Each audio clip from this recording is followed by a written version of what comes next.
Is now a good time to buy a house? This is one of the most age-old questions in all of real estate. Whether you're a home buyer, you are a loan originator, or you're a real estate agent, you have either asked it or it's been asked of you. And here's the deal. The answer every single time, regardless of what year or what decade, is it depends. And on today's episode of the Loan Officer Podcast, we're going to do a deep dive into what it means when I say it depends. Also, the 5 questions that you should be able to answer yes to help you determine is now a good time to buy a house. Check this out.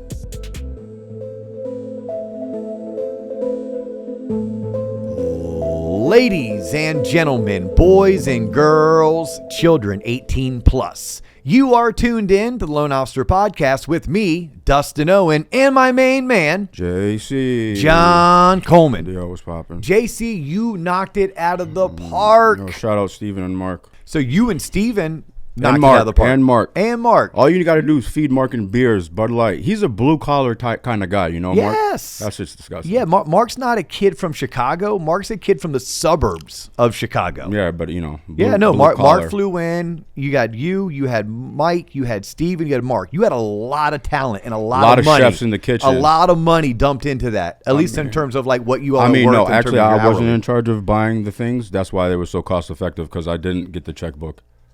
Well, anyhow, I would have done it. You've done an amazing job. I'm so happy that we can call this place home for at least the next 2 or 3 years, because you and I had to move the studio in January of 24. Yeah. We had to do it again in October of 24. Yeah. And now here we are, May 1st. Fascinating. Of 2025, and we're yet in another studio, but this time, hopefully for good. Just like a broken home where kids have to travel and they move all the time because their parents don't get along, and dad got caught cheating 16 times. Is that what happens? I mean, usually that's what they say on A&E, and then the kids snap and something goes sideways, and here we are, triple homicide. All right. Well, I can't get my eyes past the fact that you bought me an on-air red Simple things, Dustin. light up. Yes, I can't wait for that to get hung outside. And we built this studio to where we can actually invite, at People. one point, an audience to come watch us record. Shit. Yes. We do have kind of an audience here. Steven's out there with, shout out Corinne, watching. Yes. Is it Corinne or Karina? It's Oh, Karina. shit. Yeah. Apparently, I don't How about know. that? I know. How about that? I'm sorry. I Okay, he apologize. dropped off the A. Yeah. So anyhow, for all of our Tloppers, you're going to notice when you go to YouTube, it's a brand new set. Hell For yeah. anyone who's tuning in for the first time, well, I must say, welcome to the Loan Officer Podcast. Let's jump into today's episode. And today's episode, I love this because for our coaching members, I literally delivered this on my last coaching call with them. Okay. Right. But with the coaching call, I taught them how to get with their realtors and how to use this information to create content, how to get buyers off the fence, generate more leads, convert more leads, etc. But for today, there may be a home buyer that's tuning in and they're like, look, is now a good time to buy a house? Realtors get these questions all the time. I know as a loan officer and a mortgage broker, we get them literally daily. And we will have an opportunity to answer the question behind the question. Yeah. But before we do, we should probably take a pause so we can hear from today's show sponsor. What's the number one value in business coaching in all of America? Well, simply put, it's Tlop's Originator Coaching. If you want more information about how Tlop can invest in your future success, go to our website, tloponline.com. That's TLOP online.com. Click the link for our coaching session.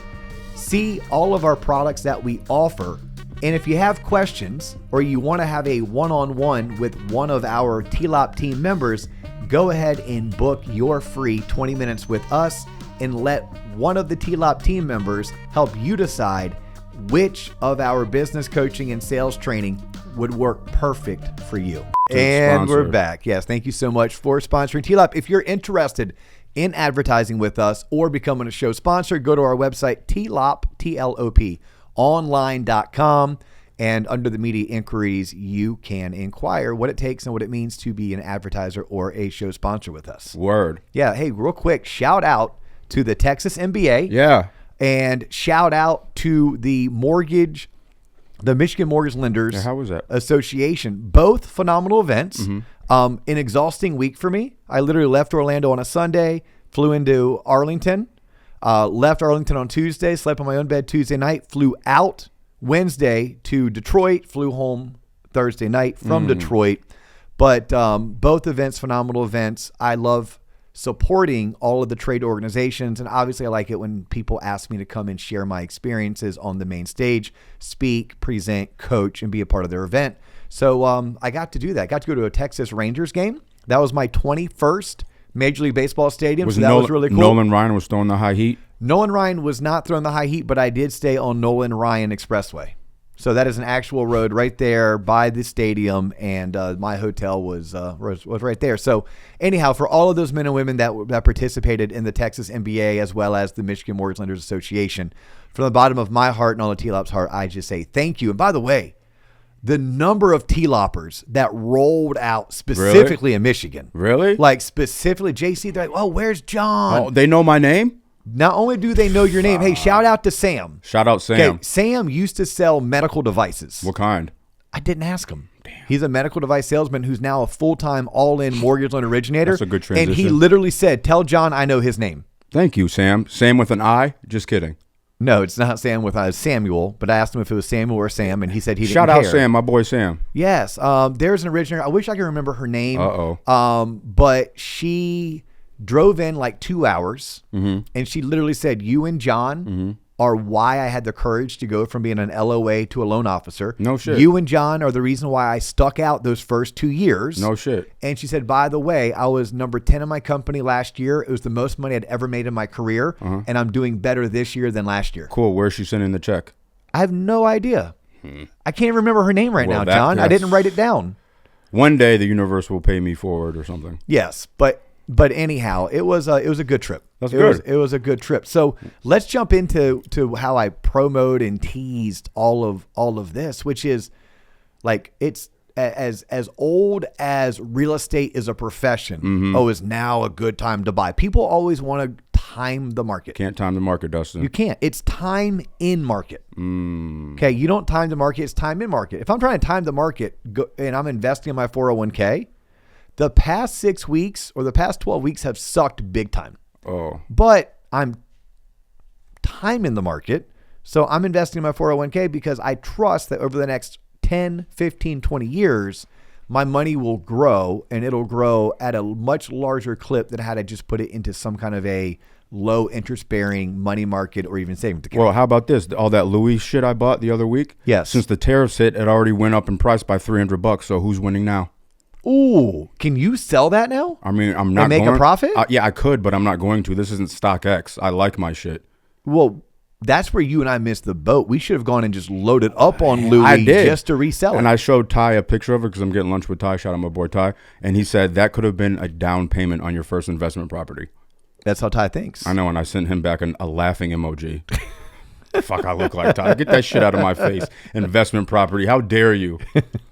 Well, anyhow, it's time in market. That's where we're getting at. It's time in market. Like, and I shared with the audience in Michigan a similar story where I was like, look, when I bought my house, I bought it 15 years ago for $390,000. That was $40,000 more than I wanted to. True story. I didn't want to go over $350,000. Happy wife, happy life. Wifey liked that house. Wifey liked that neighborhood. The drive was 10 minutes more to work than I wanted it to be. Again, happy life, a happy wife, happy life. We did it. Grateful I did. Amazing neighborhood to raise my kids in. Still own that house. Now, when I bought it for $390,000, the next year it was worth $360,000. So it went down $30,000 in value. Oh shit, got to sell, right? No, what? No, I knew that this was a house that I was going to raise my kids in. At the time, my kids were 2 and 6. Damn. Or 3 and 6. They were, one in kindergarten, one, just out of diapers. And this was the neighborhood that we chose to raise our family in. Today, I'm guessing the home's worth $800,000. So time in market, I've done really well. Time in market tells me that I bought something for $400,000 and it's doubled in price over the past 15 years. Timing the market, no.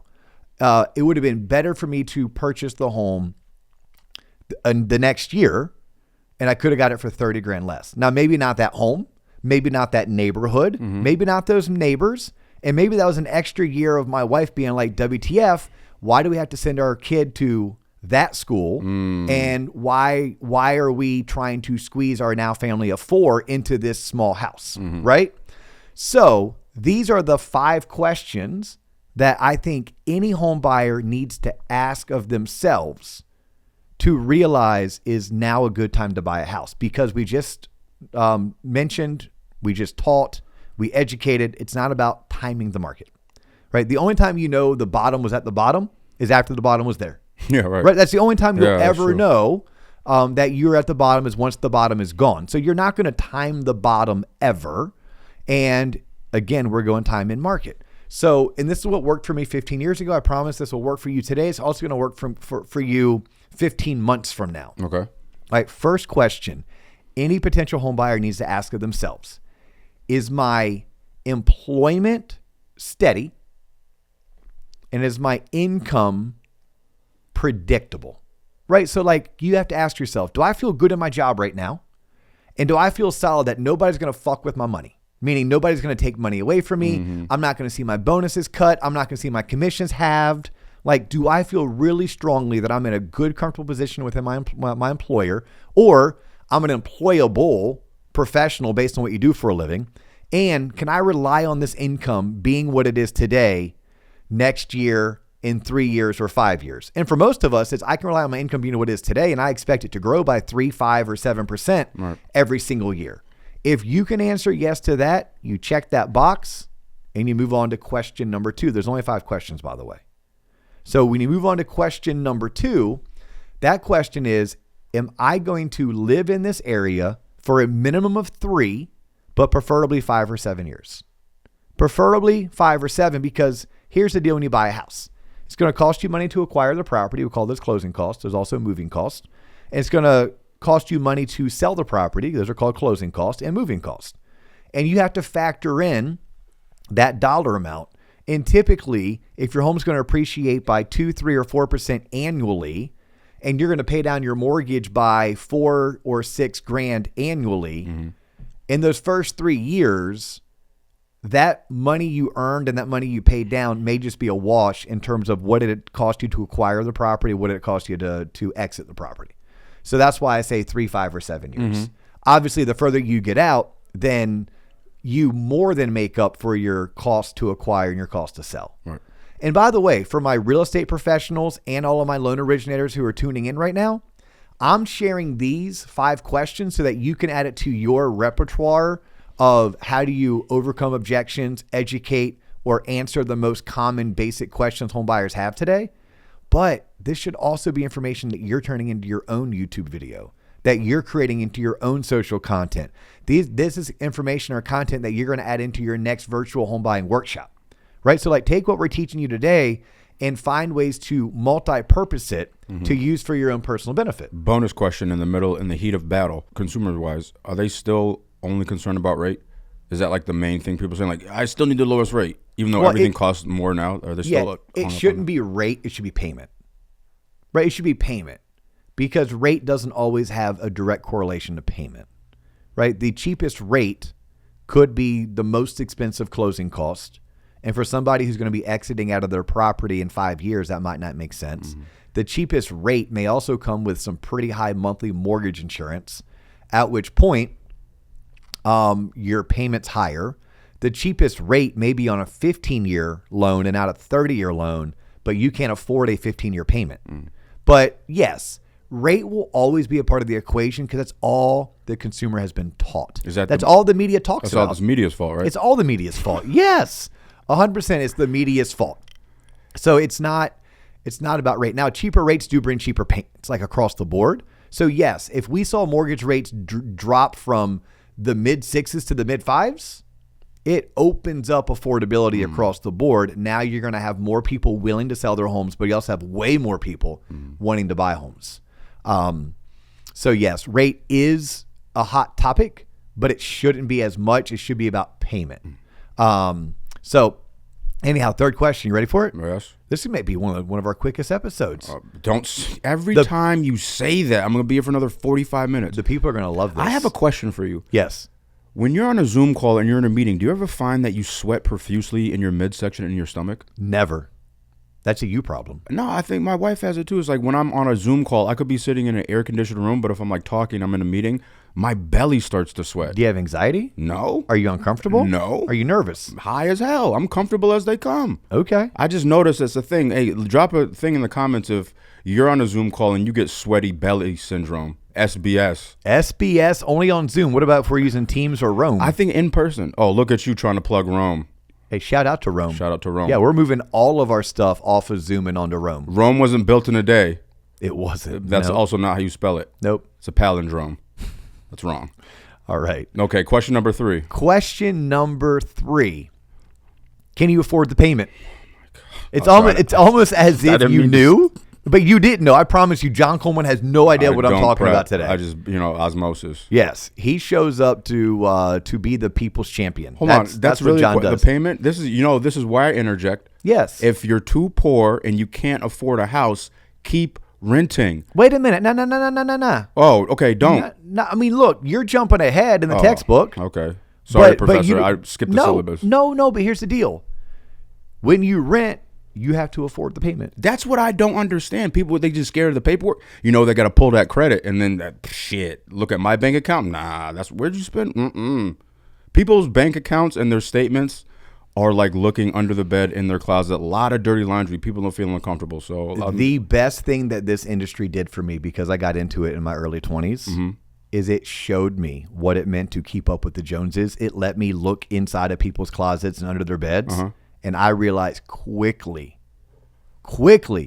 that I don't want to keep up with the Joneses. You know they got new apartments? They got new apartments down by somewhere I drive, somewhere way out there. Shit is dumb nice. 3 racks a month.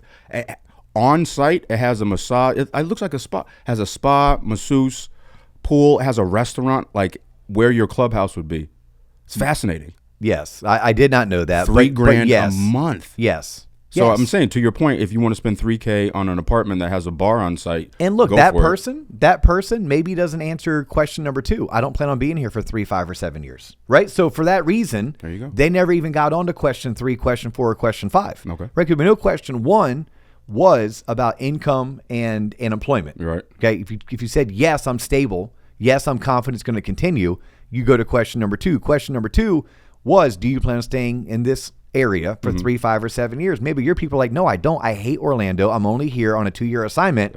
I can't wait to move back to Charlotte, or I can't wait to move to Nashville. Right. At which point, like, they stopped. Like, do not pass go, do not collect $200. Right. They stopped right there. Now they got to question number 3, which is, am I comfortable with the payment? Because you are going to have to make a payment, whether it's 3 racks to stay at this brand new apartment with the massage parlor inside of it down by iDrive, which I would never want to live down by iDrive. It is a tourist trap. I like to visit iDrive. Right. Don't get me wrong. I've even done a staycation with my kids on iDrive. Yeah. That's Orlando, Florida, by the way, international drive for you outsiders. But I would never want to live down there because the traffic is atrocious. And it's a tourist area. Yeah. But anyhow, if you're comfortable with the payment, you're going to have to pay money unless you want to sleep on your buddy's couch until his girlfriend kicks you out, or go live with mom and dad, right? At some point, you have to pay something. So the question is, are you comfortable with this payment? Because maybe you weren't. Maybe you're like, look, I have a 4-bedroom house. I share it with 3 other people. Therefore, I only have to pay $750 a month. There's no way you're going to find a mortgage payment in most areas for $750 a month. So at which point you're like, I can only afford $750. Cool. You can afford to rent a room with roommates. You can't afford even your own apartment, right, let alone a mortgage for a house, condo, or a townhome that you're going to buy. But the third question is, can you afford the payment? If the answer is yes, yeah, I can afford the payment, great. Define, for those people out there, afford the payment, because I can afford the shit, but I'll go broke every month. So when you say afford it, what does that mean? Look, your mortgage payment, your housing payment should be no more than 1/3 of your gross monthly income. So you and your wife combined make $10,000 a month, then you could, quote unquote, afford something between $2,500 and $3,500 a month, quote unquote. Now, you're probably not shopping at Louis. You're probably not going to the Magic game and sitting center court. You're probably, when you go out to dinner, you're not ordering the sushi appetizer plus 2 Negronis. There's no point in going out then. Yeah. So like there's definitely some sacrifice that you're going to make. But ultimately, the rule of thumb used to be you want your housing payment to be 20 to 25% of your gross monthly income. Like that used to be the rule of thumb. That's a lot harder today. So I would be comfortable telling someone you can bump it up to a third. Unfortunately, there are areas, California, parts of New York, Boston, New Jersey, maybe even Miami, where it's much closer to 45%. That's not sustainable. That is unhealthy. But rule of thumb would be 1/3, right? If I'm talking to a home buyer out there, like that's just, or I'm a newer real estate agent that's learning from this episode, a good rule of thumb would be a third. Do you think homeowners today, even though they meet with the loan officer, they know what their monthly payment is, do you ever find or think that once they're in their house, they're still like, shit, this costs more than I thought? 1,000%. That goes on to question number 4. You're kidding me. No. God, I had no idea. I swear to God. Look, this is what happens when John's forced to hang out with me for over 60 months now. Oh, damn, right? That's how long? Yeah, we're going on, John, our partnership, our friendship here, this relationship is 2,000 days old. 2,000 days. So yes. Do you want to hear a super like universal story? I know you don't, but I don't care. I'll tell you. The office that we're in today used to be rented out by this company called Moxie. Moxie was the job I interviewed for that I got to the final stage and like thought I was going to get the job, but then like she gave to somebody else, and then the next job I applied to and got the interview was this one. No way. Yeah. And so this was that the building. That is a full circle. This building was, I was supposed to be working out of it had I got that job, but she didn't hire me, which is fine. The company folded like a year later. And then you were the next interview when I got here. And I was like, what the hell is this? What is mortgage? Fine, I'll do it. So look at the universe works. You know what's crazy? I've been meaning to ask, why does my parking spot say Moxie on it? Yeah, that's why. Yeah, it used to be owned by that. Because it used to be Moxie used to have this building that we're in. Okay, that's a really cool full story. So question number 4. Yeah. So let's say you've checked the box. Yes, employment and income is great. Mm-hmm. Yes, I'm planning on being here for 3, 5, or 7 years. Yes, I'm comfortable with the payment. The next one is, can you afford the maintenance? Forgot about that. Because when you own a home, you own everything in it costs you money. Like there's a really good Freddie Mac statistic I remember from like 10 years ago, and I still use it today. The statistic was your home is going to cost you 1 to 3% of its annual value in annual maintenance. So a $400,000 house could be $4,000. It could be $12,000 a year in upkeep. Now that includes probably doing your lawn, right?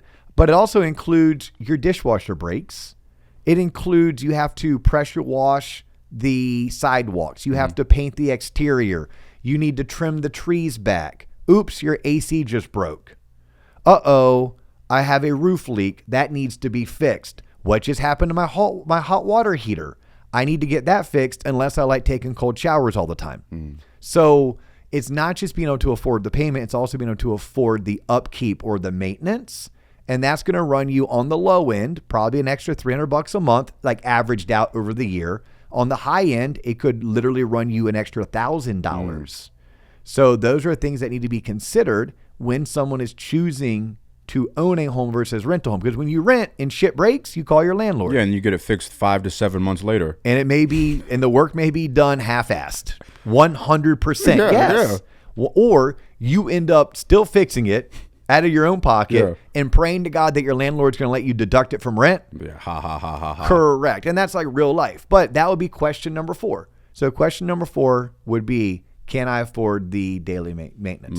Yeah. All right. So you've been doing a great job of like prognosticating the next question. What do you think the next question I can't be put on the spot. That's not how my comedy and humor works. But let me see.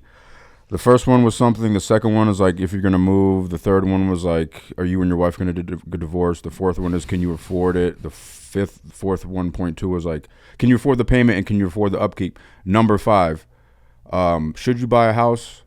Probably not, because if you're watching this episode, you probably don't own one, so you probably can't afford one. Keep renting. They got specials all the time.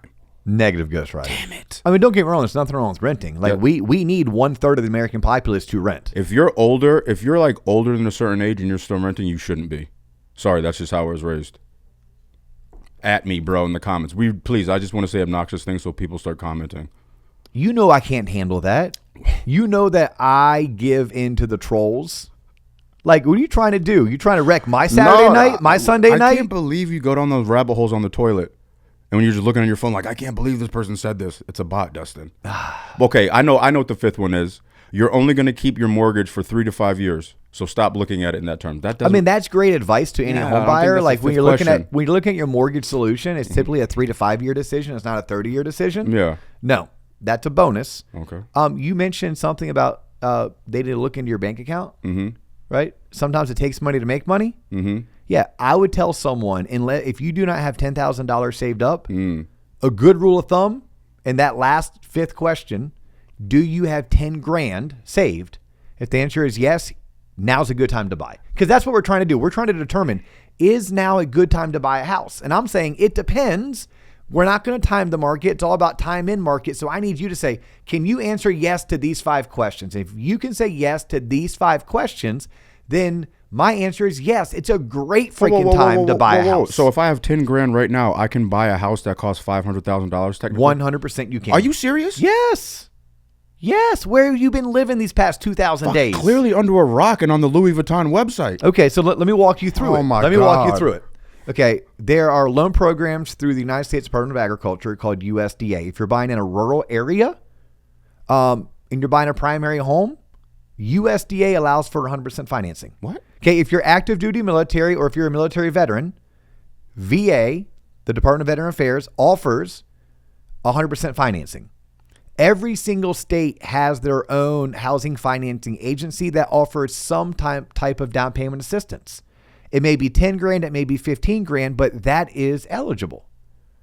And then credit unions and other banking institutions, they too have specialty products. We call them portfolio products that you could purchase a home with maybe 0 down, maybe 1% down.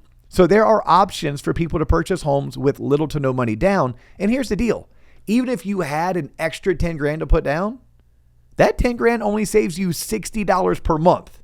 Keep your 10 grand. You will sleep better at night knowing you got 10 grand in your bank account than putting it down as a down payment to save yourself $60 a month. But I need you to have 10 grand because most loan programs are going to require a 3 or 3.5% down payment.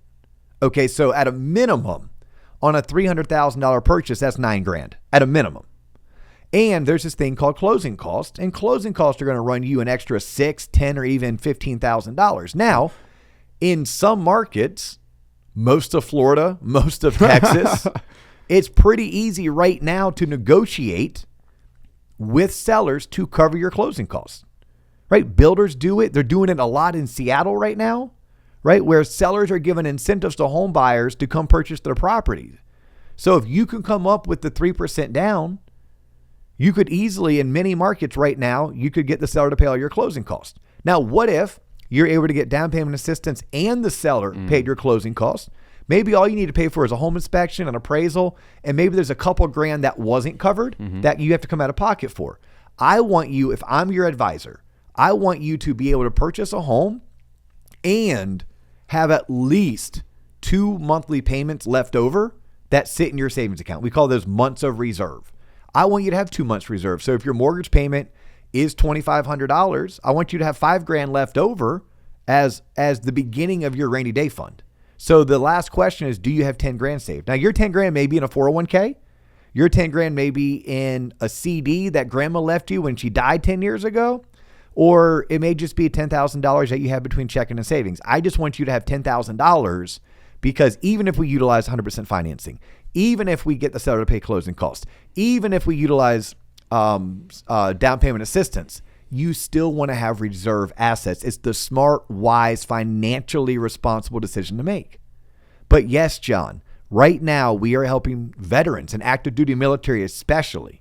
Like my boy, Zach Tarbett, right? My girl, Leslie Bergen. Shout out, Leslie. Yeah, like they're killing it, helping our active duty our active duty military and our veterans, where these men and women are buying houses literally with no money out of pocket. What? Because they're getting the seller to pay all their closing costs.